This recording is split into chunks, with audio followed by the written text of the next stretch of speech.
प्यारे विद्यार्थियों नमस्कार, स्वागत है आप सभी का आपके अपने YouTube चैनल आरपी स्टडी में।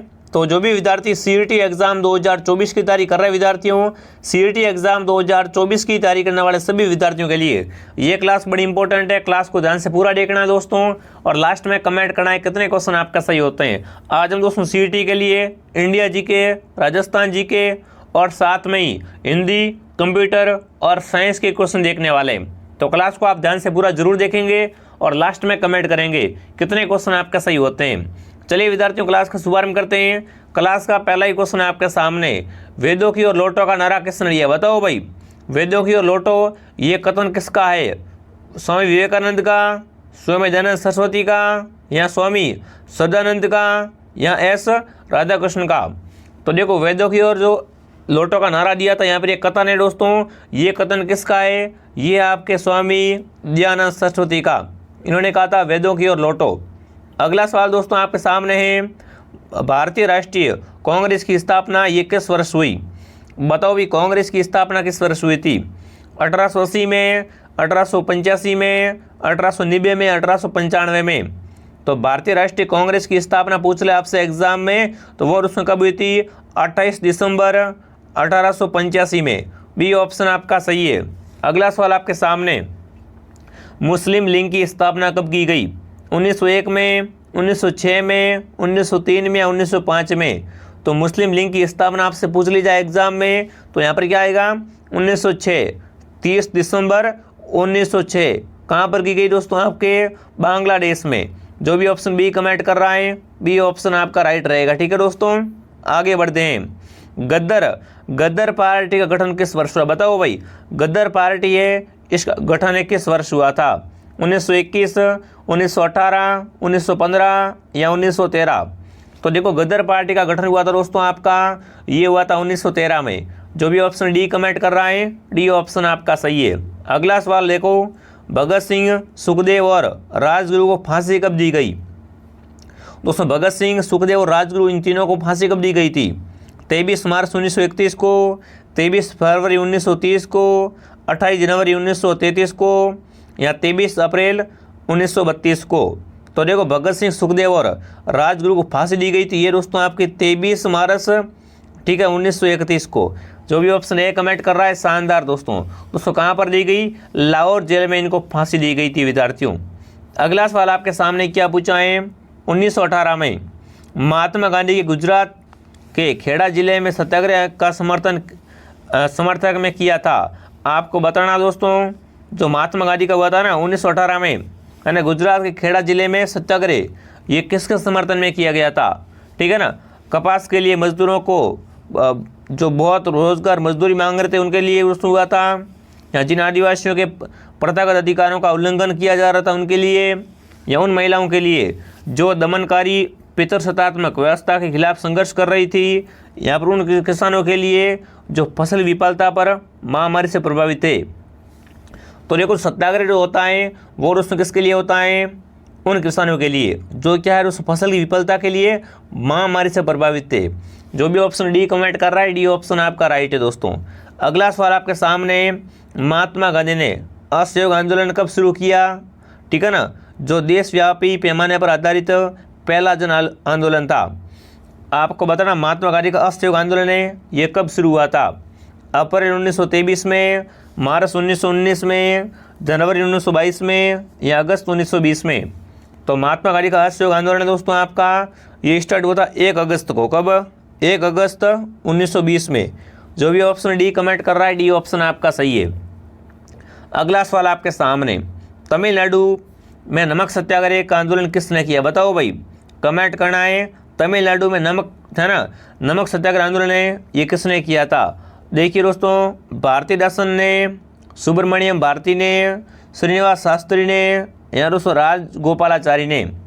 तो देखो, तमिलनाडु में दोस्तों आपका नमक सत्याग्रह है वो करने वाले कौन थे आपके?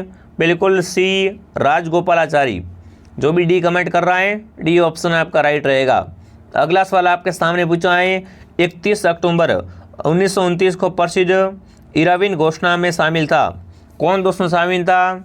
रियासतों का शेष भारत के साथ संपूर्ण एकीकरण, या दोस्तों भारत के सार्वभौमिक बालिक मताधिकार, यहाँ भारत के लिए एक अधिराज्य का दर्जा या रियासतों की स्वतंत्रता। तो बिल्कुल यहाँ पर आएगा भारत के लिए एक अधिराज्य का दर्जा। जो भी सी कमेंट कर रहा है सी सही है। अगला सवाल आपके सामने, वाद्यों को आधुनिक भारत के मंदिर किसने कहा है? बताओ भाई, वाद्यों को आधुनिक भारत के मंदिर किसने कहा है? टी कृष्णाचार्य ने, सरदार पटेल ने, मोहनदास करमचंद गांधी ने या पंडित जवाहरलाल नेहरू ने दोस्तों? तो देखो, वाद्यों को दोस्तों भारत का है ना आधुनिक भारत का मंदिर कहा है, वो कहा है पंडित जवाहरलाल नेहरू ने। जो भी ऑप्शन डी कमेंट कर रहा है डी सही है। अगला सवाल बताओ भाई, भारत में को कितने भूकंप क्षेत्रों में विभाजित किया गया है? ठीक है ना, बताओ भाई, भारत को उसमें कितने भूकंप क्षेत्रों में क्या है विभाजित किया गया है, मतलब सीस्मो जोन में बांटा गया है?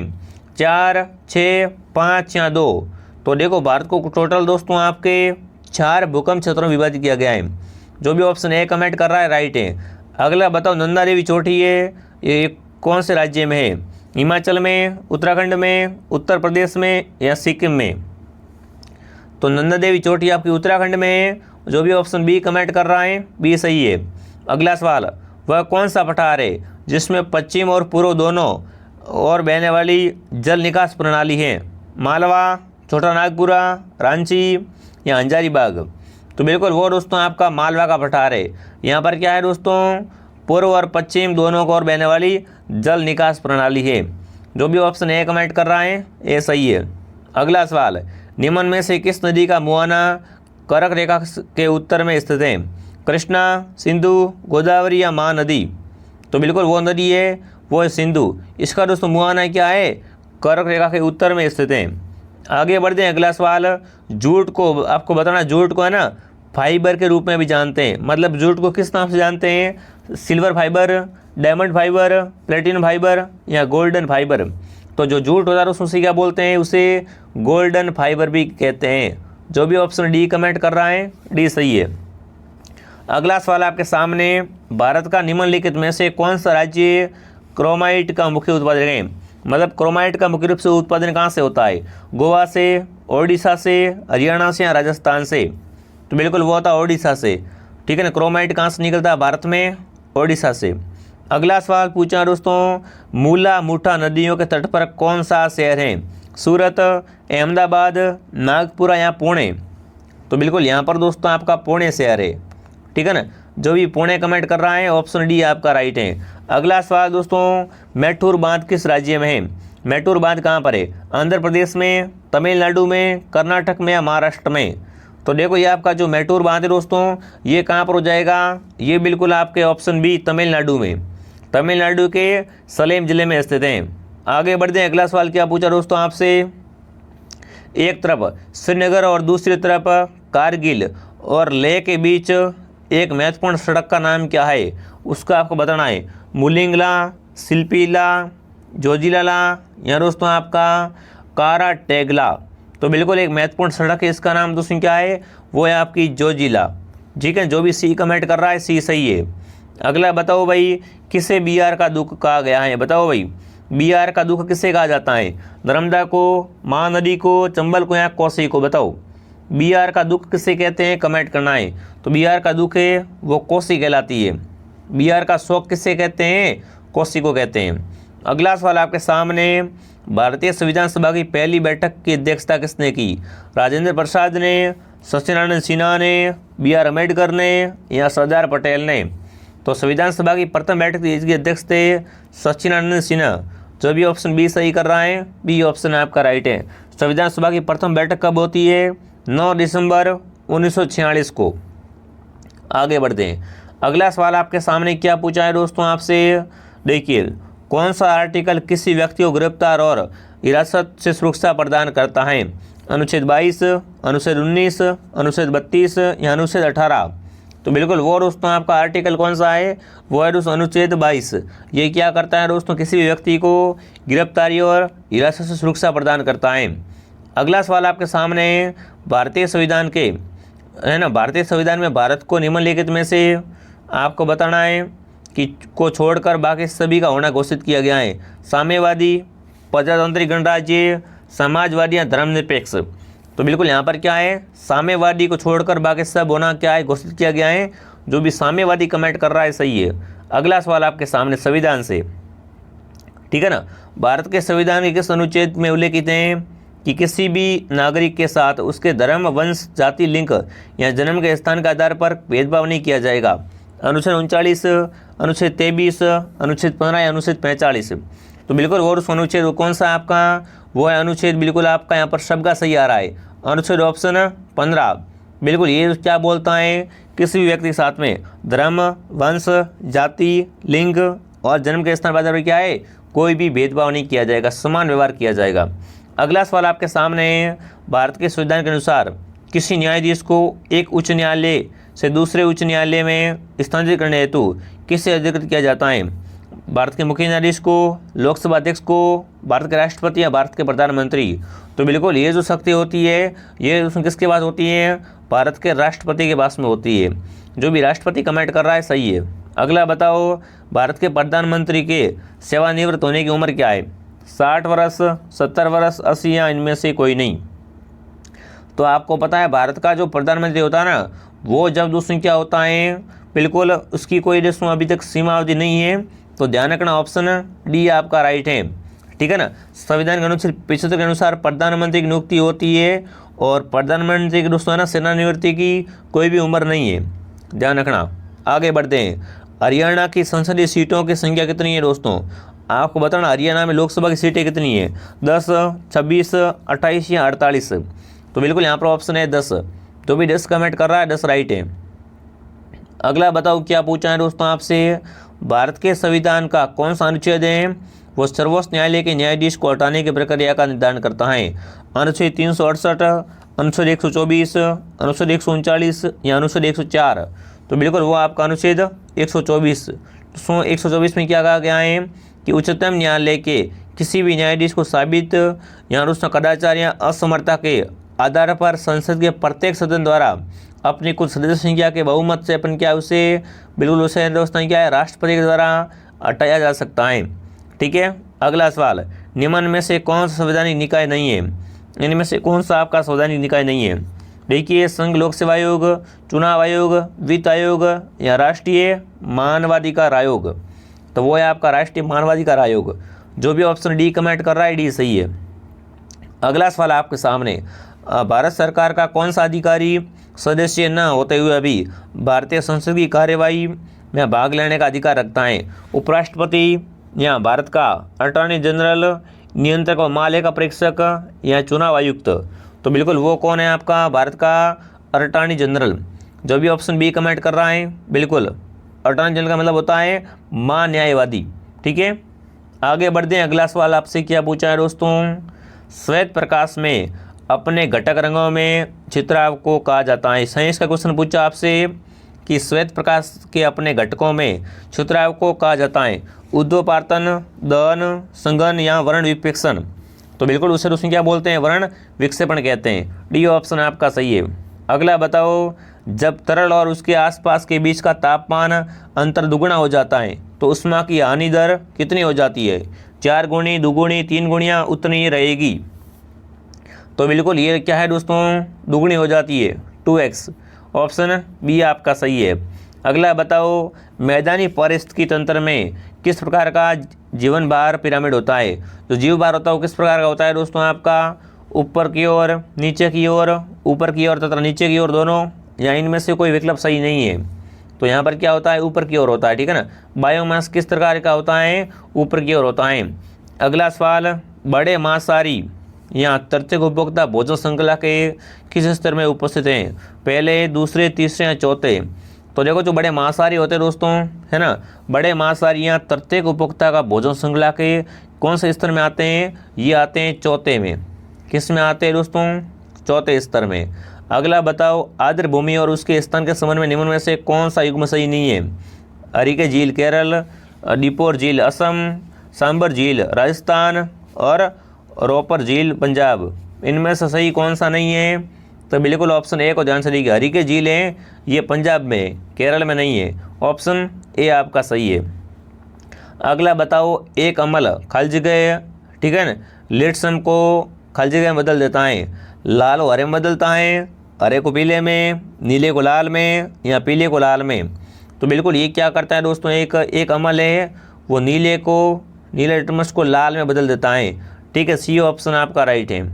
अगला सवाल आपके सामने, समुद्र जल में प्रचुर मात्रा में न पाए जाने वाले नमक का रासायनिक नाम क्या है? Sodium acetate, sodium tristearate, sodium chloride या सोडियम नाइट्रेट।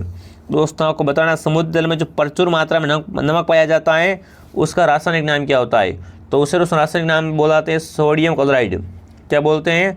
Sodium chloride. अगला सवाल, निम्न में से कौन शरीर के सभी अंगों में रक्त को हृदय तक पहुंचाता है? मतलब शरीर में जो अपना रक्त होता है ना, वो सभी भागों से हृदय तक कौन पहुंचाता है दोस्तों? ठीक है, धमनियाँ, शिराएँ, श्वेत कणिकाएँ या कोशिकाएँ या दोस्तों आपके प्लेटनेट्स। तो वो बिल्कुल काम करता है, वो करता है शिराएँ। बी ऑप्शन आपका सही है। अगला बताओ, निम्न में से किस विटामिन की कमी से रक्त का थक्का बढ़ने में देरी होती है? इनमें से कमेंट करना है कि किस विटामिन की कमी से क्या होता है, रक्त का थक्का बनने में देरी होती है। विटामिन डी, विटामिन के, विटामिन ए या विटामिन सी? तो बिल्कुल वो होता है विटामिन के। ऑप्शन बिल्कुल बी ऑप्शन आपका राइट है। विटामिन के की कमी से दोस्तों रोग कौन सा होता है?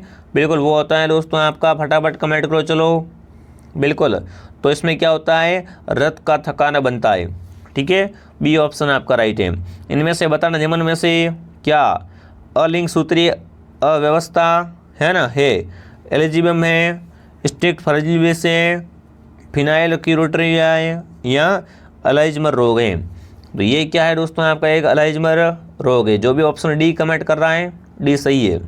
एक बार सभी विद्यार्थी क्लास को लाइक और शेयर करें।